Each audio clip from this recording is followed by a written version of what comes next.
Tuga mana ona bola Yevropa biyamiz chiqdi. Bunga sanamiz 20-fevral. Bo'yini balandligi onasini 173-74 atrofida yoshi 6 yashar dokumentlari bilan. Yonida mana baytal toyi bilan yoshiga to'lmagan. Yeb ichishi tani joni sog', yovoshligi yovosh. Bunaqa narxda menimcha Yevropada ham bermasa kerak biz aytayotgan narxda. Ayg'ir bor oq ukilaga ham ma'qul tushadi bu. Onasi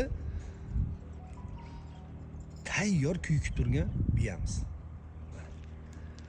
Xohlaganlarga bolasini alohida ham sotaveramiz.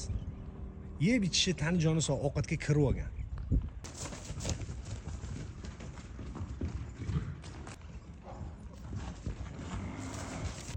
Jonivor bo'yni-boshi, kalla-boshlariga, qo'rg'aliklariga, ko'kraklariga bir ahamiyat berib qo'yasizlar. Yoqqan bo'lsa bitta like bosib qo'yasizlar. Narxi kesu narxini $15,000 ona bolasi yana kami bor. Har yili bitta bolasini olib turganinglarcha, xudo xolasa 1 yil ichida bolasi ham oldiga kirib olib, xudo xolasa toy beradigan bo'lib qoladi.